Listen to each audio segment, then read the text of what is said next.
Of the new rules of divorce and is an expert in all things matrimonial. We're joined today by Jacqueline Newman. She is an attorney. And Jacqueline, these questions we're going to cover today have been really top of mind for so many. Thank you for making time to join us on Virginia this morning. Thank you so much for having me. It's absolutely our pleasure. Want to dive right in. This is a scenario that many individuals across the country, across the globe have probably experienced at this point if they share custody with maybe a former spouse or an ex.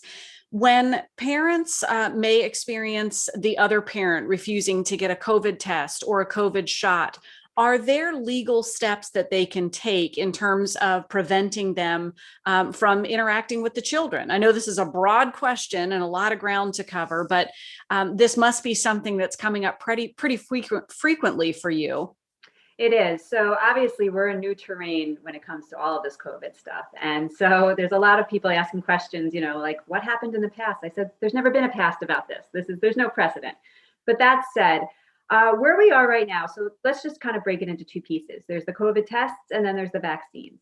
So in regards to the COVID tests, there are some parents that are taking positions and they're using it almost as instead of a shield, they're using it as a sword. And they're basically saying, until you get a test, you're not going to see the children.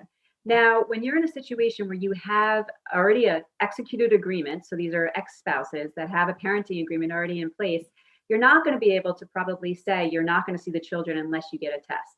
That said, the standard is the best interest of the children. So if it's ultimately being seen that a parent is, trying to prevent the child from seeing the parents because they're saying, you have to test, every day or something really that's just so over the top, I think a court's going to say, no, that's not in the best interest of the children. So you can't do it.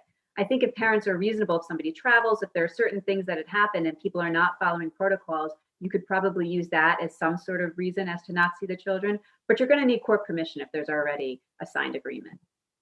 It's interesting because, as you said, it's all new terrain. And in your world, there really hasn't been a precedent like this. But in many cases, or most cases, terms have been explored and put in an agreement already. So if that's in place, that's most likely going to cover those scenarios. That's in terms of getting a shot or getting a test. What about the scenario with schools? Now, we are on the cusp of entering a situation where we're headed to summer. So that's probably, we're going to have a reprieve, so to speak, in many cases. But as we look ahead to the fall, what are you seeing on that horizon? So that's also been a major issue that's been going on. I practice in New York City. And so, a lot of people have left the city and, the New York City schools, New York City was a little bit of a hub at one point for COVID. And so you had a lot of people that left the city. And then you had a lot of people that remained in the city, but didn't want to put their kids in school. And so a lot of schools were on hybrid. And you had a lot of parents, especially, we deal in the high net worth space where a lot of our children go to private school where you're spending $60,000 or $70,000 a year. And there was a lot of pushback where you had one parent that said, I'm spending $60,000, send that child to school. And you had the other parent that said, no, that's like, I'm sending my kid into a COVID den. I'm not going to do that. And so there was a lot of fighting about it.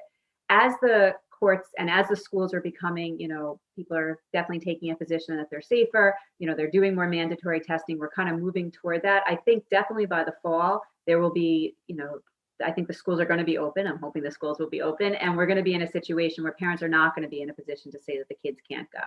So really, even at this point, I think that if courts are saying, the schools are safe and if one parent wants the child to go, odds are the child is going to be going to school. Clear, great expert insights. Thank you so much, Jacqueline Newman, for making time and spending that with us this morning. It was my pleasure. Thank you.